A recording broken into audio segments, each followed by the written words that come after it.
This is Eme para sa lahat ng mga eme-eme lang. Hinahanap kita, kapintasan wala talaga. Filter lang. Hindi nyo deserve na eme-eme lang. Deserve yung mahalin ng totoo, mahalin ng sagad na sagad, di ba? Deserve yun ng true love. Char.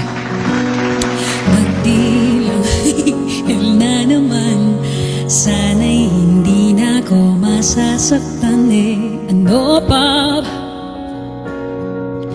Maling akala, lahat ng mahal ko di pinakinggan, pinagtanggol ka hanggat sa katangahan pinagsisisihan. Ika'y pinaglaban, gusto ko lang sabihin na ang kapal ng mukha mo, wala namang tayo. Ba't parang di pwedeng lumaya? Wala naman akong kasalanan. Huwag kang parang gawa kung magkaroon man akong bago. Sa ilang taong naloko, nagpaalam ka ba? Eme by Moira. Para sa mga pinagbabawalan ka pa din kahit wala na kayo. Huy! Araw-araw kong nagsuka, di maintindihan. Oo, no? Meron para din to sa mga host na hindi naman nila jowa, pero pinagbabawa. Charot lang. PJ.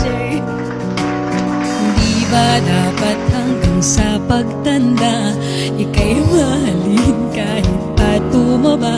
Bakit nung nakita? Ay, para sa'yo, be.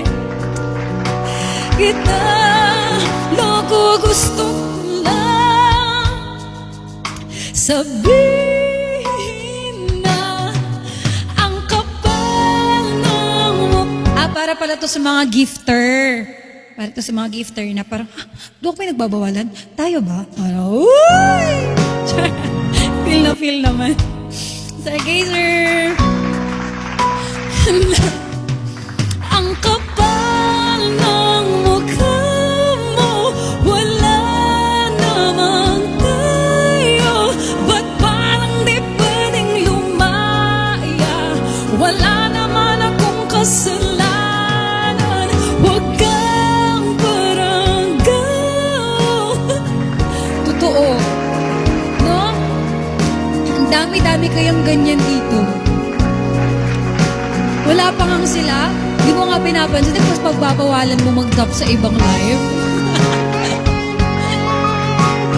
Oo. Mag-run talaga ako dito kasi I experienced that. Kalaya no.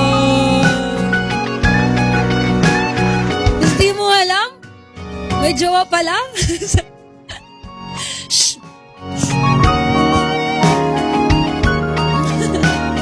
Walang sila true. Sinakal na wala pa nga.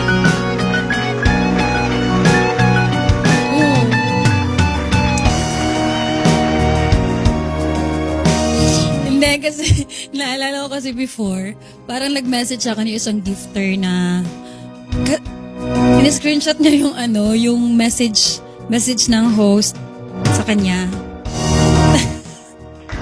Tapos parang, ba't ka nagda-drop dyan kay Emmy? Parang gano'n. Anyways, kumakanta pala ako.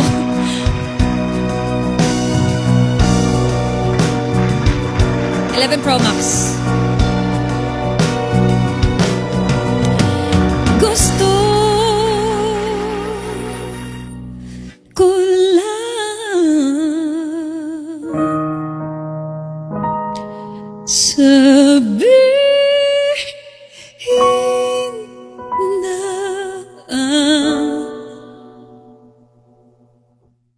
ang kapal ng mukha mo, wala namang tayo. But chika talaga, no? Wala naman akong kasalanan. Huwag kang paranggan. Kung magkaroon man akong... Tong kantang to, para din tong ere, eh, no? Sa ilang taong naloko na paalam ka ba?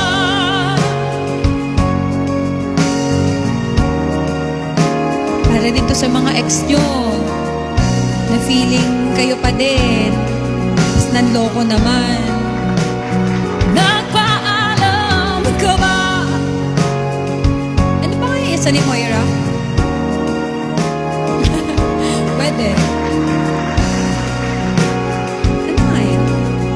Sa ilang taong naloko, nagpaalam ka ba? Ikaw at sila. Lang yun eh, no?